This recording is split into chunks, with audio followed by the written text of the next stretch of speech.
Beyond the Bell, Bloomberg's comprehensive cross-platform coverage of the U.S. market close starts right now. And right now, we are 2 minutes away from the end of the trading day. Romaine Bostick, Taylor Riggs, Sonali Basak in for Caroline Hyde, counting you down to the closing bell. Here to help take us beyond the bell, our global simulcast, Carol Massar and Tim Stenovec. And we got to start off, folks, right here with breaking news here. Robert Kaplan set to retire as Dallas Fed president.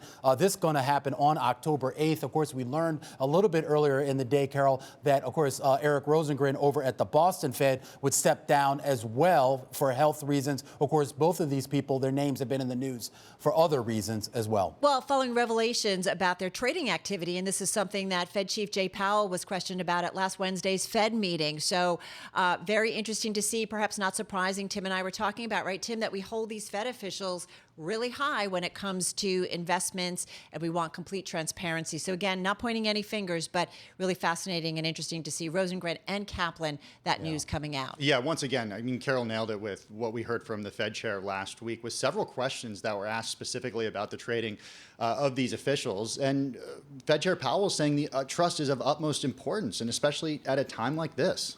And, you know, it was Diane Swank, over the economist at Grant Thornton, who during the Fed special or right before really said the Fed doesn't need questions about their credibility at this moment, that anything related to trading in the middle of the pandemic, you know, Jay Powell said that he did not want to get ahead of the investigations, that they were investigating and looking at it closely. But he was hit with a lot of big comments. And she just really said, Romaine, that this is just not what the Fed needed at this moment. No questions about credibility. All right, we're going to get back to this breaking news. Robert Kaplan, of course, the Dallas Fed president, set to retire on October 8th. I want to wrap up the closing bells here, as you hear and see in the background. The Dow Jones Industrial Average going to finish higher, actually, by about 0.2%. The S&P down by about 0.3%. The NASDAQ composite right now down about 0.5%. The NASDAQ 100, we should point out, down about 0.8%. That's your cyclical rotation.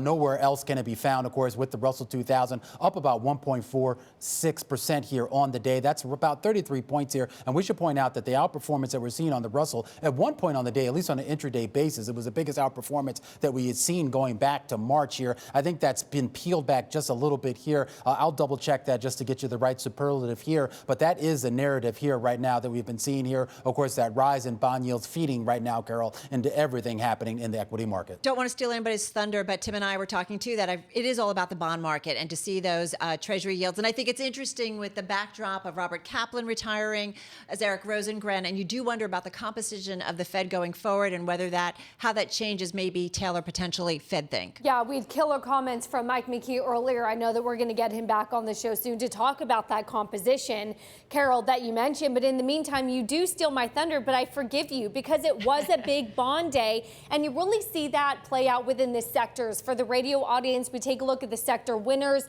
the sector losers within the S&P 500. It is energy, banks, autos, and materials. How much of all of this is because yields are rising? You're getting a yield curve steepening. And so you're up 0.7% to actually 3.5% for some of the energy companies. We migrate downward to some of the worst performers on the day. And yes, it is a bond story, Carol, with utilities, some of the worst performers. Real estate, you're off 1 to almost 2%, as typically, Romaine, those decline when yields are rising. All right, we're going to get back to the gainers and decliners, but we do want to weave back into that news with Robert Kaplan, of course, the Dallas Fed president, resigning. The statement out right now by the Dallas Fed. Rob Kaplan says it was a great honor to serve. He also addresses some of the issues with regards to his trades. He said, during my tenure, I have adhered to all Federal Reserve ethical standards and policies. My securities investing activities and disclosures met bank compliance rules and standards. That is an exact quote from there in this statement. Of course, he goes on to talk about some of the other things he did during his tenure there. But again, once again here, the big news here, Robert Kaplan of the Dallas Fed stepping down today. We're learning this just hours after we learned that Eric Rosengren at the Boston Fed would also leave his position 9 months earlier than planned. And to be fair and to maybe mirror what we heard from Fed Chief Jay Powell is you don't want to get ahead of any kind of investigation into whether or not anything was untoward, if you will. And so, again, you do have Kaplan saying those trading did meet the Fed's ethical standards. So and I just will continue to follow that. Yeah, go ahead. And just real quickly, Carol, they do actually say in the statement here that quote, Rob made the decision to retire as president and CEO of the bank effective October 8th to eliminate any distractions to the Federal Reserve System surrounding his personal investment activities. So unlike Eric Rosengren, who resigned citing health conditions, this statement does seem to be tied directly to the controversy over some of his financial holdings. Rather quick and swift, right? And certainly you could imagine maybe potentially some of the conversations, certainly since that last Fed meeting and all of the questioning by the reporters in that room with, or at least virtually, with Fed Chief Jay Powell. All right, let's get to some of the gainers, if we may. Taylor mentioning energy. Yes, indeed, front and center.